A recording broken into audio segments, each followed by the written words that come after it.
먼저 오늘 말씀 요한복음 12장 12절부터 15절 말씀 함께 읽도록 하겠습니다. 그 이튿날에는 명절에 온 큰 무리가 예수께서 예루살렘으로 오신다는 것을 듣고 종려나무 가지를 가지고 맞으러 나가 외치되 호산나 찬송하리로다 주의 이름으로 오시는 이 곧 이스라엘의 왕이시여 하더라. 예수는 한 어린 나귀를 보고 타시니 이는 기록된 바 시온 딸아 두려워하지 말라 보라 너의 왕이 나귀 새끼를 타고 오신다 함과 같더라. 아멘. 자, 종려주일은 예수님이 십자가를 지시기 위해서 예루살렘에 입성하는 것을 기념하는 교회 절기가 됩니다. 그리고 종려주일을 시작으로 고난 주간을 지내게 되죠. 그리고 기독교에서 가장 중요한 이제 부활절을 맞이하게 됩니다. 이것은 굉장히 중요한 시간이 됩니다. 그리고 우리가 예수님을 기억하는 데도 굉장히 유익한 것이지요. 그런데 우리가 경계해야 되는 것은 매년 이것을 우리가 한다고 하는 거예요. 매년 종려주일을 지내고 고난주간을 거쳐서 부활절을 지낸다고 하는 것이지요. 행사처럼 여길 수 있다라고 하는 것입니다. 근데 이것은 사실 우리가 매일 그리스도와 동행하면서 경험해 나가야 되는 우리의 믿음의 길인 것입니다. 십자가의 길이고 고난의 길이라고 하는 것이죠.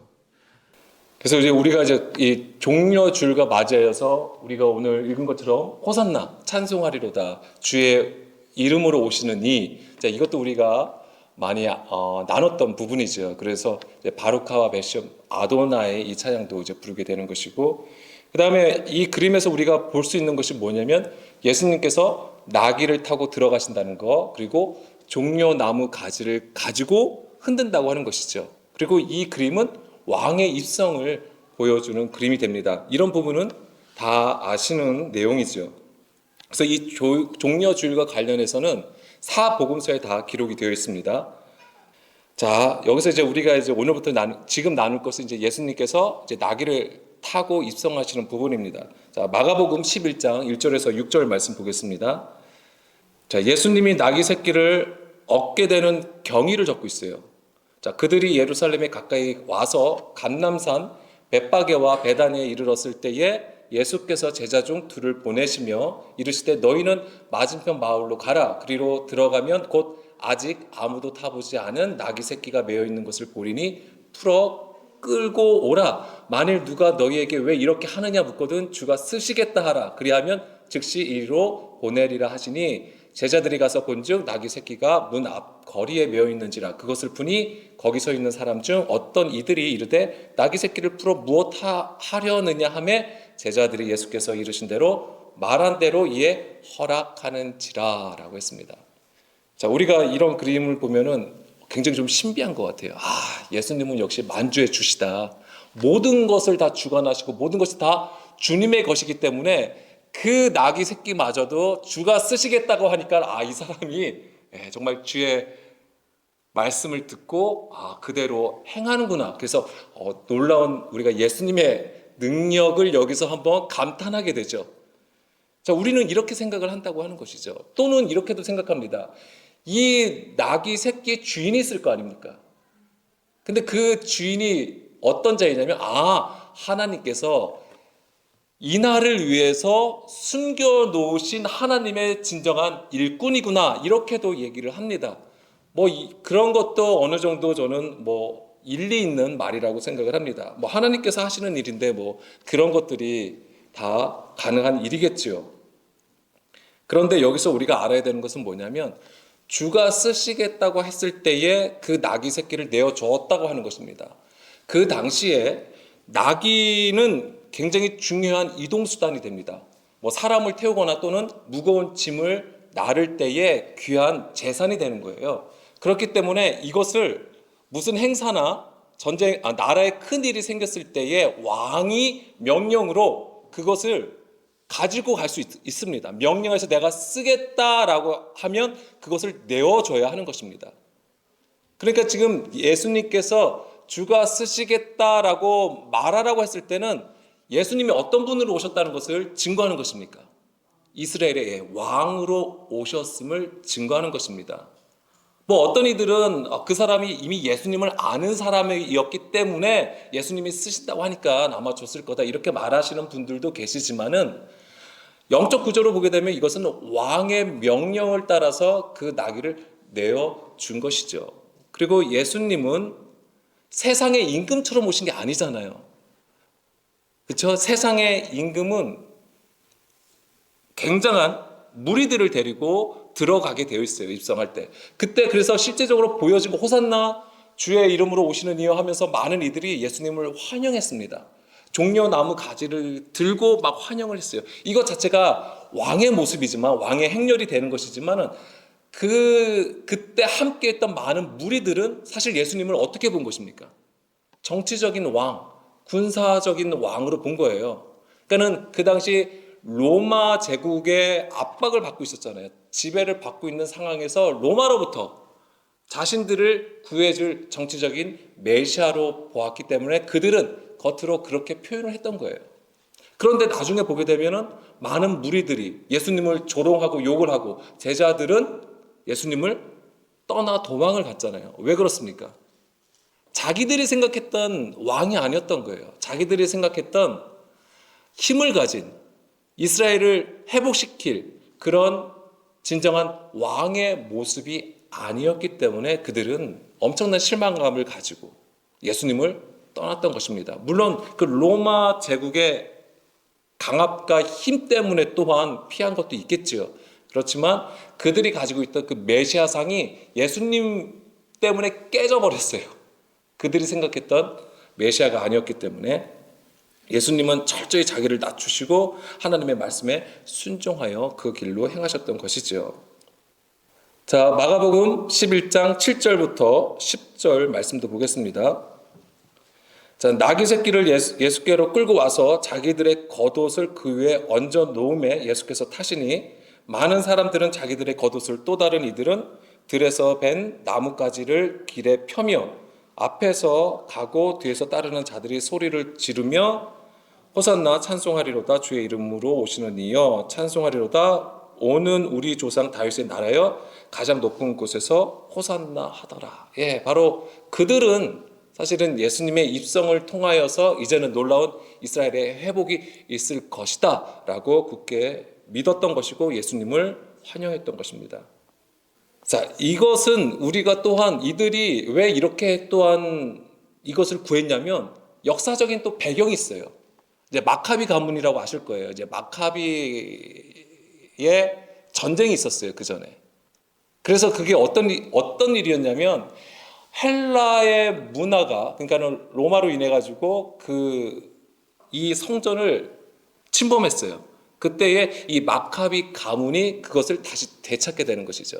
그러면서 그들이 또한 그러한 유대인들이 그러한 역사적인 배경 속에서 예수님이 또한 그 로마 제국을 반드시 몰아낼 거라는 기대감이 엄청나게 컸던 거예요. 그 마카비 가문이 예루살렘의 성전을 회복할 때도 이러한 행렬을 가지고 있었다고 하는 것이죠. 그리고 왜 종려나무 가지를 왜 흔들었을까요? 이 종려나무는 굉장한 생명력을 가지고 있습니다. 그래서 나무 가지를 꺾어서 땅에 심고 물을 주면은 이것이 또한 뿌리를 내리고 자란다고 합니다. 그러니까 이런 생명력이 어떠한 열방의 압박과 지배 아래 있어도 그 생명이 끊어지지 아니하는 것을 상징하기 때문에 또한 그 종려나무 가지로 흔들어서 맞이하였던 것이지요. 이제 그런 것으로 이제 예수님을 그들은 맞이하게 됩니다. 자, 그렇지만은 예수님은 분명히 이스라엘의 회복을 위해서 오신 것인데 사실은 그 방법이 달랐던 것이죠. 세상 사람들이 생각했던 그 방법이 아니라 십자가를 통해서 예수님은 그 이스라엘의 진정한 회복을 구하였던 것입니다. 그러니까 뭐냐면 이방이에요, 이방. 이방의 것을 몰아내시고 온전히 성전을 회복하시는 것이죠. 이것이 제가 마지막 부분에서 다시 한번 간단하게 말씀을 드리겠지만 이것이 바로 성전 청소하고 관련된 거예요. 그래서 이 예수님께서 예루살렘 성에 입성하는 것은 성전을 청소하시는 작업이 있었잖아요. 그것과 관련되어 있는 것이고 그것이 곧 바로 이방의 것을 몰아내는 것이고 이것이 곧 성전 성전 회복과 이스라엘의 회복을 우리에게 말해준다고 하는 것이죠. 그것이 바로 온전히 예수님의 십자가의 죽음으로 이루시는 하나님의 역사가 되는 것입니다. 자, 이 예수님의 이 예루살렘 입성은 스가랴 9장 9절 말씀을 성취하는 것이죠. 시온에 따라 크게 기뻐할지어다, 예루살렘에 따라 즐거이 부를지어다. 보라, 내 왕이 내게 임하시나니 그는 공의로우시며 구원을 베푸시며 겸손하여서 나귀를 타시나니 나귀의 작은 것 곧 나귀 새끼니라. 아멘. 자, 예수님께서 나귀를 타신 것에 대해서 우리는 예수님의 겸손함이라고 얘기를 하죠. 물론 그것도 맞는 얘기입니다. 그래서 우리가 정말 생각하는 것은 예수님은 세상 임금과 달라서 마음이 겸손하고 온유한 분이시기 때문에 나귀를 타시고 예루살렘에 들어가셨다라고 보는 것이죠. 근데 여기서 우리가 주목해야 할 것은 그 겸손의 근거가 되는 것이 무엇이냐 이거죠. 예수님이 가진 성품이 아니라고 하는 거예요. 그 사람이 가진 인성과 성품에 나타나는 겸손함을 나타내는 것이 아니라고 하는 것입니다. 그것은 바로 뭐냐면은 공의와 정의를 베푸시는 왕의 영적 구조에 있다라고 하는 거예요. 그 겸손이라고 하는 것은. 그러니까 진정한 왕 같은 제사장은 무엇을 하는 자이냐면 하나님을 섬기는 자잖아요. 이 하나님을 섬기면 곧 이웃을 사랑하는 것과 같은 것이죠. 그래서 온전히 섬기는 자를 얘기하는 것입니다. 근데 그것이 바로 하나님의 의를 행한다라고 하는 것이고 하나님은 그것을 의롭게 여기시는 거예요. 자, 신명기 8장 2절 3절에서 말씀하신 것처럼 여호와의 입에서 나오는 모든 말씀으로 살아가는 것. 그래서 철저히 그것을 듣고 깨달아서 자기가 부인되어짐으로 낮춰지고 겸손함을 얘기하는 것이죠. 그걸 얘기하는 거예요. 그러니까 예수님의 겸손은 철저하게 여호와의 입에서 나오는 그 모든 말씀을 따라가는 순종이라고 하는 것입니다. 물론 예수님의 성품이 좋을 수도 있어요. 그렇지만 한번 성전 청소하실 때의 그 광경을 한번 생각해 보십시오. 예수님도 상을 뒤엎으셨어요. 굉장히 강한 이미지를 우리에게 심어주셨죠. 예, 그렇게도 하시는 거예요. 그리고 정말 그 바리새인 서기관들에게도 욕을 하시잖아요. 뭐 욕까지야 모르겠지만은 예, 뱀의 자식들이라. 예, 뭐 좋게 쓴 것 같아요. 뱀의 자식들이라고. 예, 그렇게 또 말씀을 하시는 부분이죠.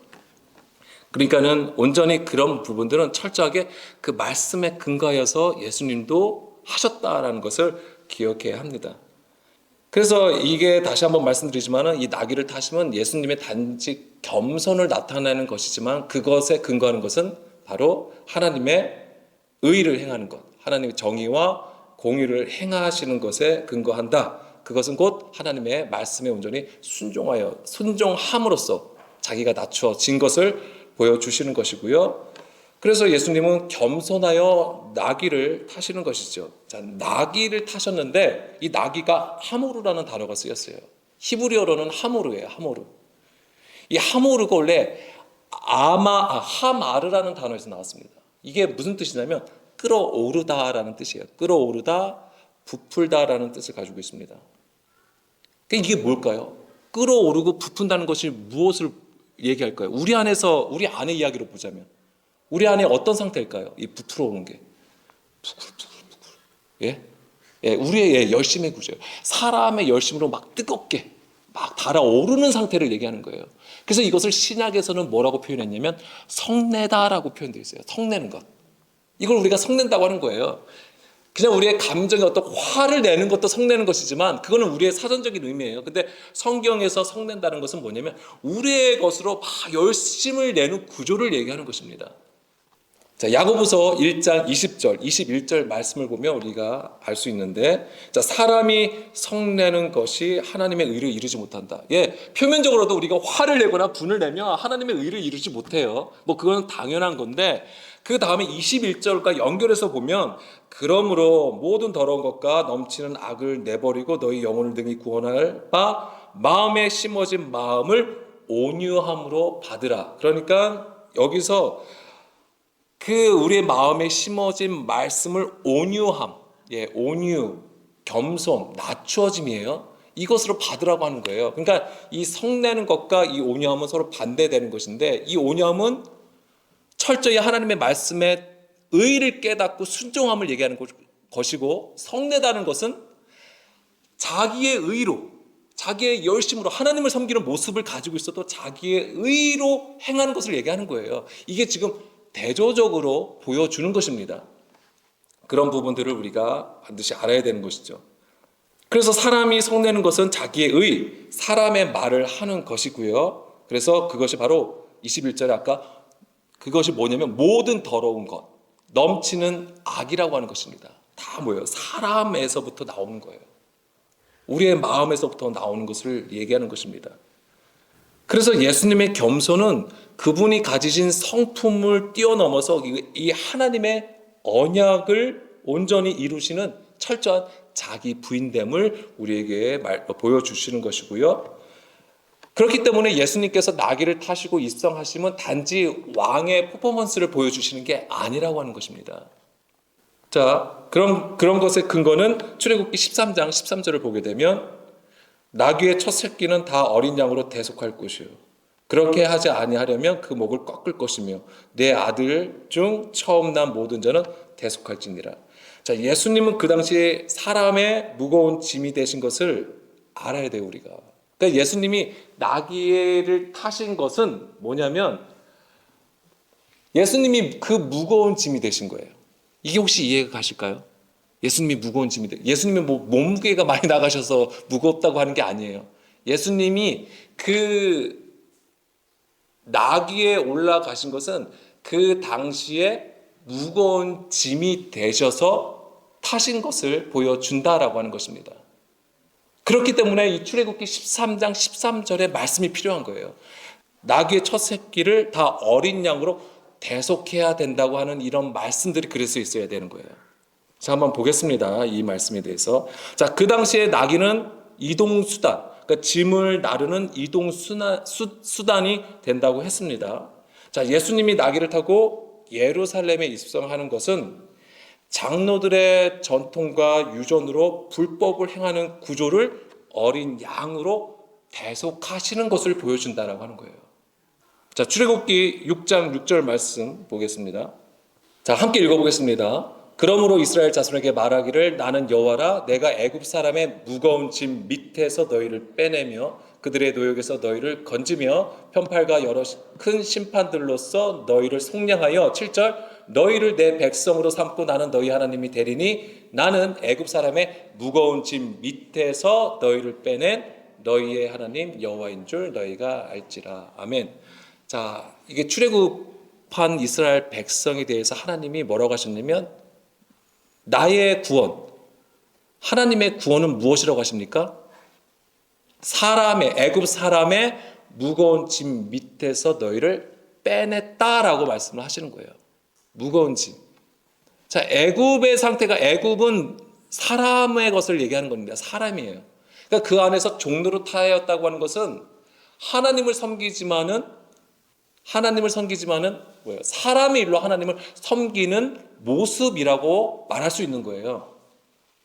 거기서 이끌어 내셨음을 말씀을 하시는 건데 여기서 대속하심, 이끌어 내심이 바로 주의 대속하심인데 이게 바로 뭐냐면 어린 양의 대속함이 된다고 하는 거예요. 그래서 실제로 출애굽할 때도 이 어린 양의 피를 뿌려서 애굽에서 나오게 되는 거잖아요. 자, 이사야 46장 1절입니다. 이사야 46장 1절 벨은 엎드러졌고 느보는 구부러졌도다. 그들의 우상들은 짐승과 가축에게 실렸으니 너희가 떠매고 다니던 그것들이 피곤한 짐승의 무거운 짐이 되었도다 라고 했습니다. 피곤한 짐승의 무거운 짐, 이게 예수님 당시에는 무엇이었을까요? 바리새인 서기관들의 사람의 계명으로 가르침을 얘기하는 거예요. 그래서 예수님께서 마태복음 11장 27절, 28절인가요? 예, 거기서 수고하고 무거운 짐진 자들아 다 내게로 오라. 내가 쉼을 주신다고 하시잖아요. 그들이 실제 무거운 짐을 지고 있는 노역자들이었습니까? 물론 그런 자들도 있겠지만 여기서 말씀하신 건 무엇입니까? 장로들의 유전과 전통을 따라 하나님을 섬기는 그 구조에서 예수님이 이끌어 진리 가운데로 인도해 가심을 말씀하신 거잖아요. 그러니까 이 무거운 짐은 사람의 계명과 율법 조문으로 가르치고 하나님을 섬기는 것을 얘기하는 것입니다. 자, 그런데 예수님이 나귀를 타신 것은 바로 친히 이 무거운 짐이 되신 거예요. 이 불법, 이 죄로 죄가 되신 거예요, 예수님이. 자, 이거는 제가 막 이상하게 생각해서 말씀드리는 게 아닙니다. 보세요. 자, 이사야 53장 11절. 왜 예수님이 무거운 짐이 되셨는가라고 했을 때 이사야 53장 11절에 보면 그가 자기 영혼의 수고한 것을 보고 만족하게 여길 것이라 나의 의로운 종이 자기 지식으로 많은 사람을 의롭게 하며 또 그들의 죄악을 친히 담당하셨다. 예수님께서 그 죄를 친히 담당하시기 위해서 심판장이 되셔가지고 뭐 어디 보좌에 앉아가지고 너 이거 잘했고 잘못했어 이렇게 하셨다는 얘기가 아니에요. 친히 예수님께서 십자가에 죽으셔야 되는 거잖아요. 그 십자가에 죽는 것은 실제로 죄가 있으셔서 죽으신 게 아니에요. 뭐냐면 이 모든 죄를 감당하시는 거예요. 자기의 모든 불법의 구조와 죄의 구조를 안으시고 십자가에 친히 죽으신 것이죠.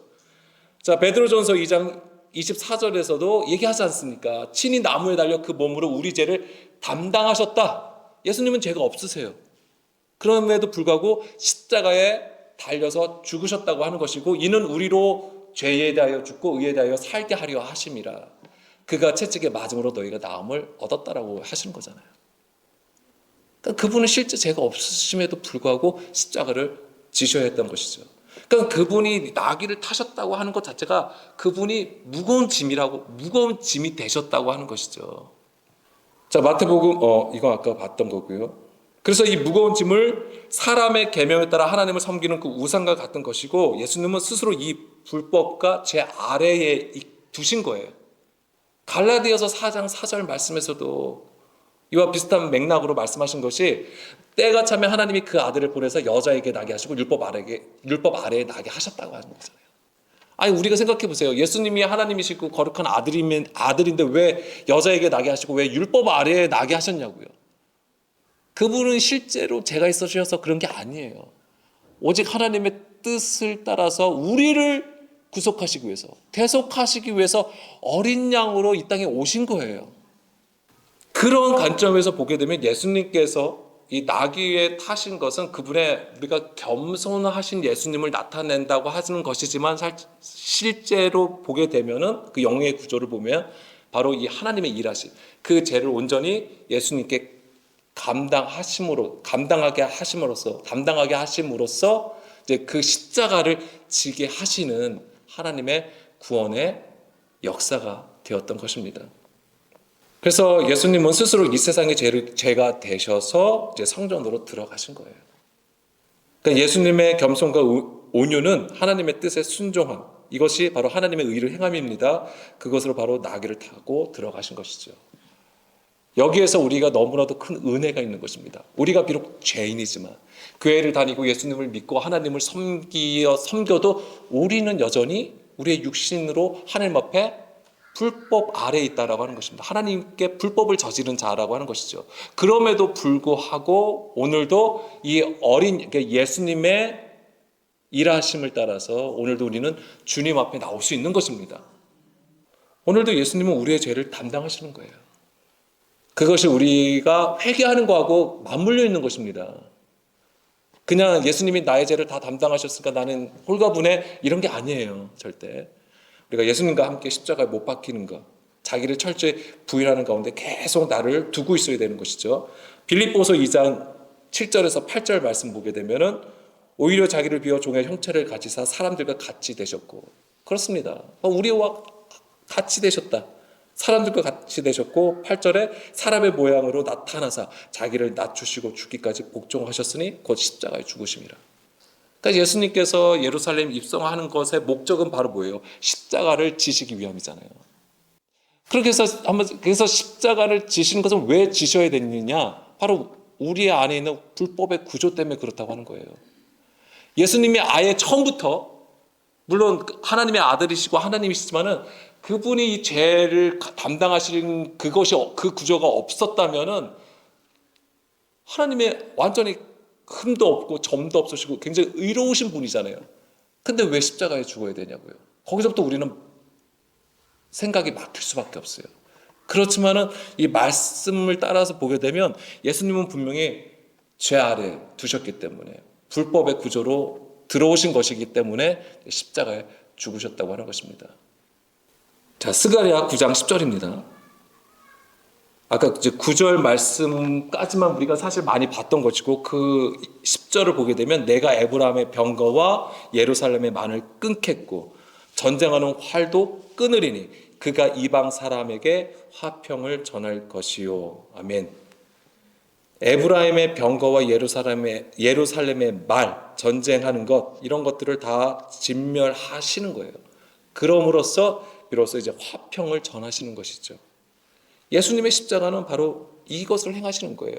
이것이 바로 성전을 정하시는 거예요. 청소시키는 것이죠. 회복시키는 것입니다. 그래서 마가복음 11장 15절, 17절 말씀 보게 되면은 바로 이 부분이 성전 청소하는 거잖아요. 그들이 예루살렘에 들어가니라 예수께서 성전에 들어가사 성전 안에서 매매하는 자들을 내쫓으시며 돈 바꾸는 자들의 상가, 비둘기 파는 자들의 의자를 둘러 엎으시며 아무나 물건을 가지고 성전 안으로 지나다님을 허락하지 아니하시고 이에 가르쳐 이르시되 기록된 바 내 집은 만민이 기도하는 집이라 칭함을 받으리라고 하지 아니하였느냐 너희는 강도의 소굴을 만들었도다 하시매 예수님이 이것을 엄청나게 책망을 하시죠. 이게 그 당시에 유대교가 가지고 있는 영적 구조예요. 이 영적 구조가 무엇하고 연결이 되냐면 바로 이게 가나안이었던 거예요. 자, 지금 이스라엘은 원래 구약에서는 가나안 땅이잖아요. 하나님께서 이스라엘을 출애굽한 이스라엘을 이끌어 가신 땅이 가나안 땅이에요. 이 가나안이 무슨 뜻이냐면 원래는 뭐 낮추어진, 복종하다, 겸손하다는 뜻을 가지고 있습니다. 그런데 이 함의 아들이 또한 가나안이에요. 근데 그 아들의 이름 안에 무슨 뜻이 있냐면 또 상인이라는 뜻이 있어요. 상인. 예, 매매하고 장사하는 자를 가리키는 말이 있습니다. 그러니까 지금 여기서 지금 성전 안에서 지금 매매하고 장사하는 거잖아요. 근데 이것이 지금 그러니까 유대교에서는 이거를 왜 했냐면 하나님을 온전히 잘 섬기기 위해서 이 일을 한 거예요. 그래서 중간에 막힌 담도 세우고 그 다음에 이방인의 뜰에 장사도 하였던 것이죠. 그들의 어떤 편의와 유익을 위하는 것이었지만 또한 이것을 하나님을 더 잘 섬기기 위해서 하나님께 더 많은 재물도 드리고 이런 것들로 인하여서 장사했던 것입니다. 바로 이것이 바로 그들이 여전히 하나님을 섬기고 있어도 가나안의 구조를 가지고 있었던 거예요. 우리가 지금 계속해서 여호수아를 지금 보고 있습니다. 여호수아가 뭐예요? 가나안 땅에 들어가서 뭐 하는 거예요? 하나님께서 가나안 족속을 쫓으라고 하는 거잖아요. 그런데 지금 여전히 예수님 당시에도 여전히 이 가나안의 구조를 가지고 하나님 앞에 예배드리고 있었던 거예요. 가정 예배 때 나온 내용이 뭔지 아십니까? 여호수아 23장. 이게 여호수아의 마지막 말로 얘기 끝나는 장면인데 거기서 뭐라고 했습니까?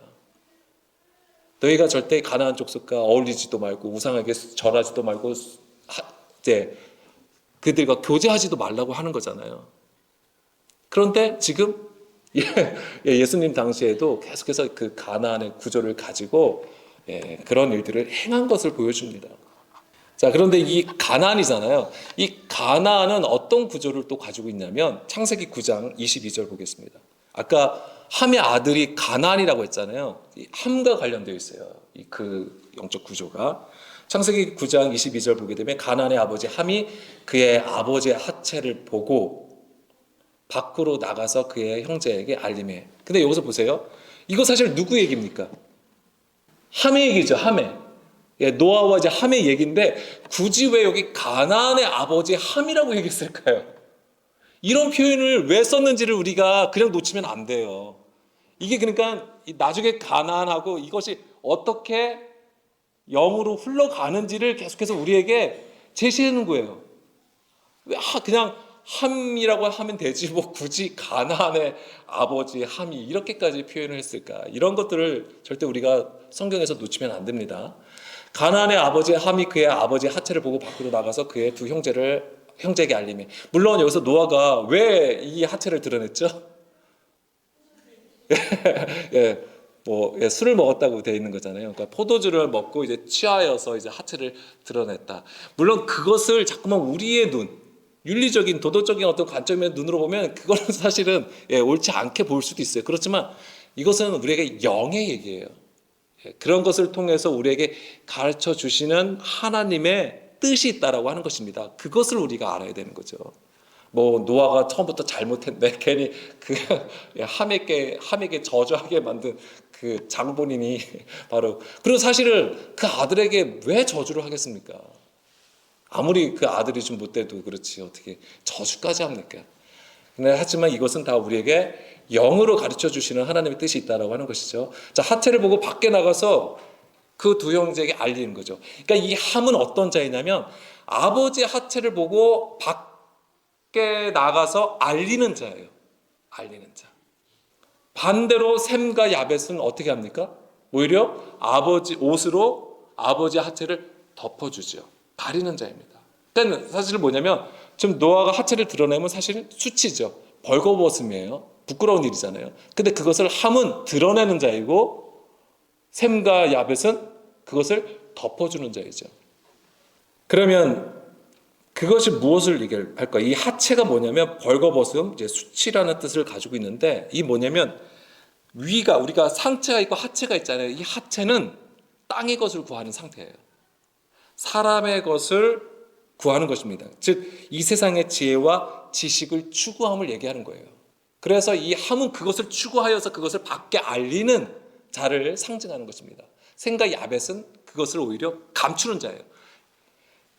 그래서 출애굽기 28장 42절 43절 말씀을 보게 되면 하나님을 섬길 때에 하체를 절대 드러내면 안 돼요.